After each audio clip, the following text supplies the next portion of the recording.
आप ये जितने बड़े नेताओं की अगर हम बात करें, चाहे प्रधानमंत्री मोदी की बात करें, नीतीश कुमार की बात करें, लालू प्रसाद की बात करें, प्रधानमंत्री मोदी जब उनको सीएम से पीएम बनना था, आप उनके बहुत करीब थे। बहुत सारा आपने ऐसा कैंपेन चलाया जो कहा जाता है कि उनकी सफलता का राज रहा है। और अगर हम 2015 की बात करें तो 2015 में लालू जी पॉलिटिकल फोर्स थे, लेकिन उनकी ताकत बहुत कम हो चुकी थी। वो आप ही थे जो नीतीश कुमार और लालू प्रसाद को साथ लाया, और जिस समय मोदी वेव चल रहा था उस समय बीजेपी की हार हो गई।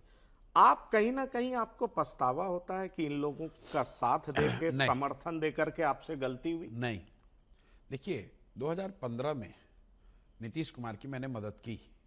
क्यों की? क्योंकि बिहार की राजनीति में मेरी कोई दिलचस्पी नहीं थी। आपका नारा भी था ना कि एक मिनट, बिहार में बहार हो नीतीश कुमार है। बिहार में बहार हो है नहीं, हो नीतीश कुमार हो। नारे की बात छोड़ दीजिए, मैंने क्यों मदद की? बिहार के होने के नाते हम लोगों ने लालू जी का जंगल राज देखा था और नीतीश कुमार का 2005 के बाद का शासन देखा। तो शुरुआती 6-7 सालों में हम लोगों ने देखा बिहार में सुधार शुरू हुआ। नीतीश जी 2014 के चुनाव में बुरी तरह हार गए, उनके पार्टी को 2 सीट आया लोकसभा में। उसके बाद नीतीश कुमार ने अपना पद छोड़ दिया और मांझी जी को मुख्यमंत्री बनाए। उसी दौर में नीतीश कुमार को किसी ने मेरे से मिलाया दिल्ली में कि मोदी जी का जो अभियान चला, कैंपेन चला, वो उसमें बिहार का एक लड़का है प्रशांत किशोर, उसकी भूमिका है। जब नीतीश जी मेरे से मिले तो मैंने उनको ये पूछा कि सर आप तो मुख्यमंत्री थे, बिहार में सुधार क्या एक की प्रक्रिया शुरू हुई थी, उसको छोड़कर मांझी जी को क्यों बना दिया? तो उन्होंने कहा भाई हमने इतना काम किया, इसके बाद भी हमारी पार्टी हार गई, अब किस मुंह से रहे मुख्यमंत्री।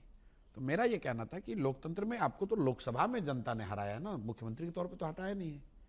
और लोकतंत्र में आपको ये अधिकार नहीं है कि आपको मुख्यमंत्री चुना, आप हटाकर किसी दूसरे को, अपने हटकर दूसरे को बना दीजिए। उस समय बातचीत में यह तय हुआ कि नीतीश जी वापस से मुख्यमंत्री बने और मैं आकर मैंने उनको जो मदद हो सकती थी वो करी। लेकिन जिस नीतीश कुमार की मैंने मदद की थी 2014-15 में, उस नीतीश कुमार की छवि थी सुशासन की, उस नीतीश कुमार की छवि थी एक संवेदनशील प्रशासक की। उस नीतीश कुमार की मदद की थी जिसके बारे में कहा जाता था कि ये व्यक्ति चुनाव हारा नहीं है लेकिन इसने पद छोड़ दिया है क्योंकि राजनीतिक लोकलाज मानने वाले ये लोग हैं। आज जिस नीतीश कुमार का मैं विरोध कर रहा हूं, ये वो नीतीश कुमार हैं जिनके शासनकाल को बिहार का भ्रष्टतम शासनकाल बताया जा रहा है। ये वो नीतीश कुमार हैं जिन्होंने राजनीतिक लोकलाज को ताखे पर रख दिया, कभी लालटेन को पकड़कर, कभी कमल के साथ होकर, किसी भी तरीके से चुनाव हारने के बाद भी 20 में 2243 में 42 सीट जीते हैं, चुनाव हार गए हैं, उसके बावजूद मुख्यमंत्री बने हुए हैं। और सबसे बढ़कर उस असंवेदनशील मुख्यमंत्री का विरोध कर रहा हूं, उस असंवेदनशील नीतीश कुमार का विरोध कर रहा हूं जिस व्यक्ति ने कोरोना के काल में बिहार के लोगों की दर्द को न समझा न समझने की कोशिश की, अपने घर में बंद हो गए और 1-1.5 महीने जो बिहार के लोगों की दुर्दशा हुई पूरे देश ने देखा। और हम जैसे लोगों ने ये पाया कि हम लोग इतने असहाय हैं कि अपने राज्य के लोगों को वापस घर जाने के लिए एक बस और गाड़ी भी मुहैया नहीं करा सकते। तो 14-15 के नीतीश कुमार में और आज के नीतीश कुमार में जमीन आसमान का फर्क है, प्रशासक के तौर पर, नेता के तौर पर और व्यक्ति के तौर पर। मुझे कोई अफसोस नहीं है कि मैंने 15 में उनकी मदद की, क्योंकि 15 में नीतीश कुमार बेहतर विकल्प थे। और आज मुझे कोई अफसोस नहीं कि मैं नीतीश कुमार का विरोध कर रहा हूं, क्योंकि नीतीश कुमार आज बेहतर विकल्प नहीं है। पर नीतीश कुमार ने तो डिक्लेयर कर दिया था कि वो अपनी राजनीतिक विरासत आपको सौंपने जा रहे हैं, आप जेडीयू के फ्यूचर हैं, भविष्य हैं, उपाध्यक्ष। देखिए ये सब बातें जो हैं, ये तो मुझे मेरी ही बात को और सही बताएगा कि हमारा बिहार में किसी का राजनीतिक विरासत लेना, मंत्री बनना, सरकार में हिस्सेदारी लेना, ये मेरा कभी लक्ष्य रहा ही नहीं है। अगर होता तो 15 के चुनाव में, जैसा आप खुद बता रहे हैं, हमारी ही चलती थी, हमारे कहे बगैर तो कोई मंत्री तो मुख्यमंत्री नहीं बन सकता प्रोग्राम मॉनिटर करने, सिर्फ प्रोग्राम की छोड़िए, जो कैबिनेट बना होगा बिना मेरी सहमति के तो नीतीश जी ने नहीं बनाई होगी। जिन नामों पर भी मैं रिकॉर्ड पे कह देता हूं, राजद ने नाम भेजा, जिन नामों पर भी हम लोगों ने ऑब्जेक्शन कर दिया, जिन बाहुबली नेताओं का नाम राजद की ओर से आया, हम लोगों ने ऑब्जेक्शन किया, उन लोग मंत्री नहीं बन पाए। लेकिन मेरी कोई दिलचस्पी इसमें नहीं थी कि मैं मंत्री बन जाऊं। मेरी दिलचस्पी इसमें थी कि बिहार में सुधार हो, बिहार में तरक्की हो, और उसके लिए 7 निश्चय का प्रोग्राम बना, नीतीश कुमार बने, बिहार विकास मिशन की स्थापना की गई। और मुझे उन्होंने जिम्मेवारी, जो सलाहकार को आज लोग बता रहे हैं कि बड़े डिफेक्टो सीएम हैं, बहुत पैसे कमा रहे हैं, यही राज्य चला रहे हैं, ये पद ही प्रशांत किशोर के लिए क्रिएट किया गया था। और उस पद को प्रशांत किशोर ने कभी स्वीकार नहीं किया। मैंने कोई गाड़ी नहीं लिया, कोई बंगला नहीं लिया, कभी सुरक्षा नहीं ली, बिहार सरकार से 1 रुपये नहीं लिया, क्योंकि बिहार की राजनीति में कोई मेरी दिलचस्पी नहीं थी। लेकिन कोविड के दौरान मुझे लगा कि यार, मैं पूरे देश में इतने बड़े बड़े लोगों को जानता हूँ, इतने लोगों की मदद करता हूँ, और मेरे अपने राज्य के लोग आज इस तरह से बदहाल बेहाल निसहाय होकर घूम रहे और मैं कुछ नहीं कर पा रहा हूँ।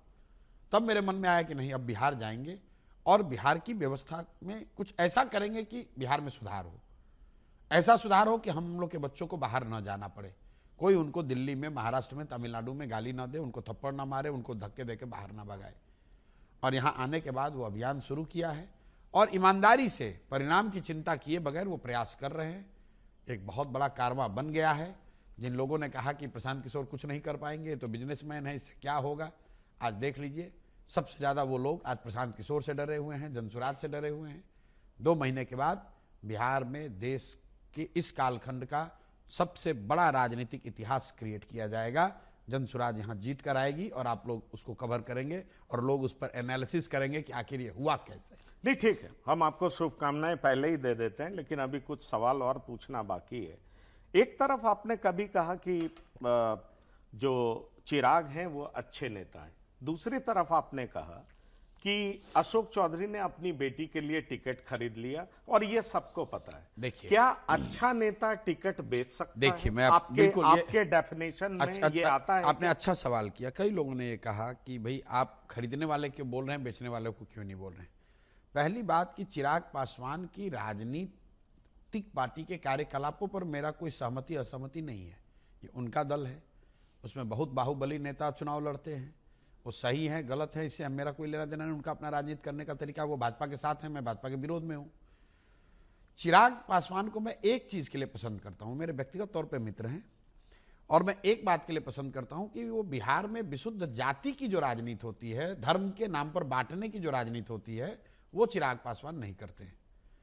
उस नज़रिए से मैं चिराग को पसंद करता हूँ। इसका मतलब ये नहीं कि वो पार्टी में जो कुछ कर रहे हैं उससे मैं सहमत हूँ। वो तो एनडीए में है, भाजपा में है, नीतीश कुमार के साथ है, मोदी जी के साथ है, हम तो उनके विरोध में हैं। रह गई बात टिकट बेचने खरीदने की, तो ये बात प्रशांत किशोर ने नहीं कही। जिस दिन ये टिकट दिया गया अशोक चौधरी के बेटी को, उस दिन एलजेपी के कई नेताओं ने बाकायदा प्रेस कॉन्फ्रेंस करके इस्तीफा दिया, प्रेस में खबर छपी, और उन नेताओं ने ये कहा कि भाई इतने करोड़ रुपए में ये टिकट बेचा गया है। तो मैंने वो बात सिर्फ सामने रखी कि अशोक चौधरी जो बिहार सरकार में मंत्री हैं, जदयू के नेता हैं, उनकी लड़की एलजेपी में गई, सदस्य बनी, उसको टिकट मिल गया, वो चुनाव जीत कर आ गई, और वहाँ का जो कार्यकर्ता है वो जीवन पूरा जीवन लोग लगा देते हैं उसको। मतलब वो मुखिया नहीं बन पाता है, ये विधायक की, ये मंत्री जी की लड़की आई और एमपी बन गई, उसको टिकट मिल गया। तो मैंने कहा कि लोग तो ऐसे ही कह रहे हैं कि इन्होंने टिकट खरीदा अपने बच्ची के लिए, और चूंकि उनके बात उस लड़की की नहीं है, बात इसकी कि अगर आप बिहार सरकार में मंत्री हैं तो इतना पैसा आपके पास आ कहाँ से रहा है, किसने बेचा किसने खरीदा वो छोड़िए, पैसा इतना आ कहाँ से रहा है ये बताइए ना। आप बिजनेसमैन तो है नहीं, आप यहाँ कोई जमींदार है नहीं, पैसा आपके पास 100, 200, 500 करोड़ हो सकता है, प्रॉपर्टी खरीदने में पर से कोई दिक्कत नहीं है। दिक्कत इस बात में है कि आप मंत्री हैं, आपने ये डिक्लेयर नहीं किया कि आपका इनकम का स्रोत इतना बड़ा है, तो फिर आप इतना पैसा कहाँ से ला रहे हैं, इतनी सी बात है। मैं अगला सवाल करना चाहूंगा आपसे। आपने कहा जो शांभवी का एंगेजमेंट हुआ और शादी हुई, उस बीच में 200 करोड़ की प्रॉपर्टी नहीं, 200 करोड़ नहीं कहा, मैंने कहा कि पिछले 2 वर्षों में ऐसी सूचना है जो हम लोग के पास जानकारी है कि 200 करोड़ से ज़्यादा की संपत्ति अशोक चौधरी के द्वारा खरीदी गई है बेनामी। कई केस में अपने नाम, अपने पत्नी के नाम पर, अपने बिटिया के नाम पर, अपने समधिन के नाम से अब एक ट्रस्ट है उनसे जुड़ा हो उस नाम पे। मैंने प्रेस कॉन्फ्रेंस में ये भी कहा कि हम ट्रस्ट पे, हमारी वो क्षमता नहीं कि हम अभी ट्रस्ट का इन्वेस्टिगेट करके बताएं कि वो सही है या गलत। हमने अशोक चौधरी पर सवाल उठाया है और पूरा मैंने एक केस बताया कि 2019 में आपने अपने पीए योगेश्वर दत्त के नाम पर 23 कट्ठे जमीन, करीब 0.7 एकड़ जमीन विक्रम में खरीदा। 2 साल के बाद 34 लाख रुपए में, 2 साल के बाद उस जमीन को आपके पीए ने ट्रांसफर किया आपकी बेटी शांभवी चौधरी के नाम पर, और आपने पैसा बैंक के माध्यम से दिया 10 लाख रुपए। तो मेरा पहला सवाल है कि भाई 34 लाख की जमीन आपने 10 लाख रुपए में कैसे खरीद ली? क्योंकि रजिस्ट्री के कागज में तो 34 लाख रुपए लिखा हुआ है। बैंक में आपने सिर्फ 10 लाख रुपए का ट्रांजैक्शन किया, क्योंकि दत्त साहब के बैंक अकाउंट को हम लोगों ने जारी किया है। उसके बाद जो कहानी है कि जब इनकी बच्ची ने एमपी का चुनाव लड़ा, इनकम टैक्स ने नोटिस भेजा इनको कि आपने ये जो 34 लाख रुपए की प्रॉपर्टी खरीदी है, इसका बैंकिंग ट्रांजैक्शन मैच नहीं हो रहा है।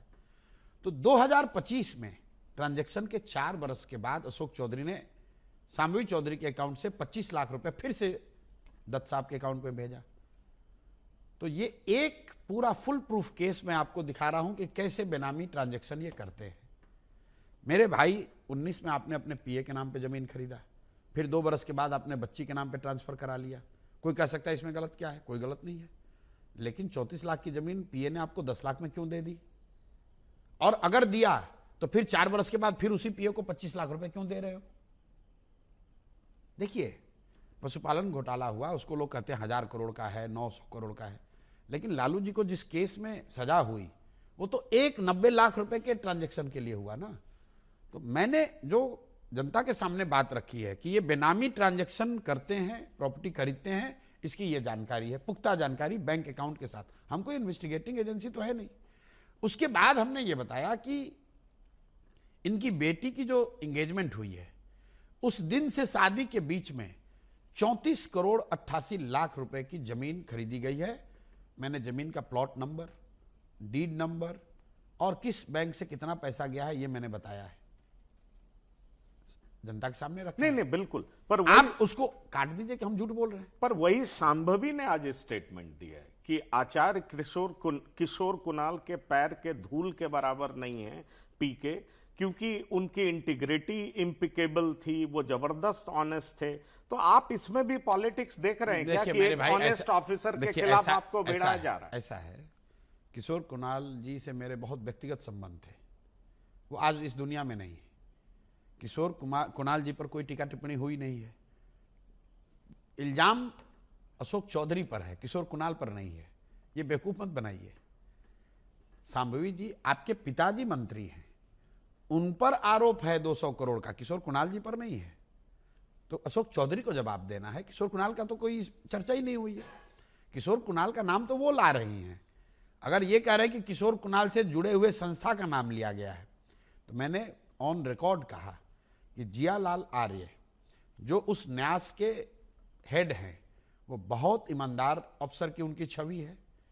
और मैंने प्रेस में कहा कि सर आप देख लीजिए कि आपके न्यास के नाम पर ये जो जमीन खरीदी जा रही है, ये सब सही है कि नहीं, क्योंकि आपकी एक लेगेसी है, आपका एक जीवन आपने स्वच्छता से बिताया है। तो मैंने ये बात कही है, मैंने ये नहीं कहा कि आपने गलत किया। गलती का इल्जाम सिर्फ अशोक चौधरी पर है।